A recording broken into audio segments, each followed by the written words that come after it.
Recording studio Saharsa.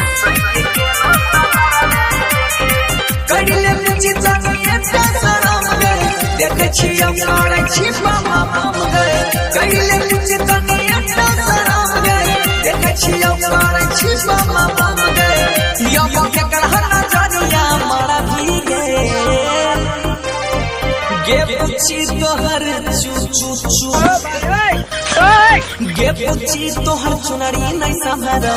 संके के ना संभारवे गे तोहर चुनरी नहीं संभारो संके के ना संभारवे गे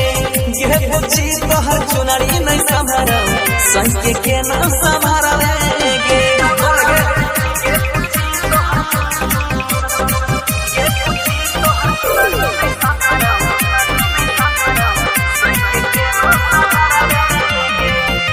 बिगड़ गेलही तू सब बढ़ गेलही गे बिगड़ गेलही तू सब बढ़ गेलही ये ना तोहर छिकिया छौलिया तू त छही के बेजोड़ तोहर नहीं छो कोनो जोड़ के झलकै छो तोड़ ढोढ़िया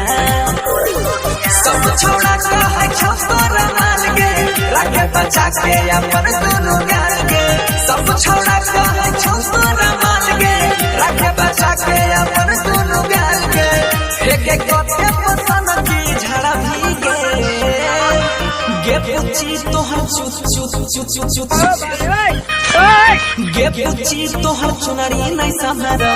संके के ना संभारवे गे पुची तोहर चुनरी नहीं संभारो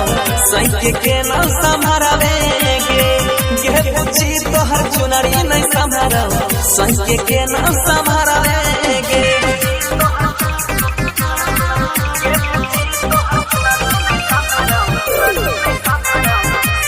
प्रेजेंटेड बाय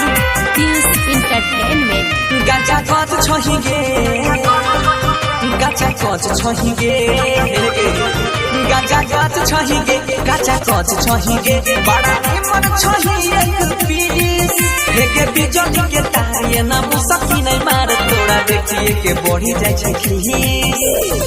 बनसी धारा का हो ना ने बहक गई सर्वन सुजित संग ये ना ने चाहत गई बनसी धारा का हो ना ने बहक गई राजा सुशील संग ये ना ने चाहत गई ई जवानी बोले कहां गारा भी गे पूछी तोहर गे पूछी तोहर चुनरी नहीं संभारो संके के ना संभारवी गे पूछी तोहर चुनरी नहीं संभारो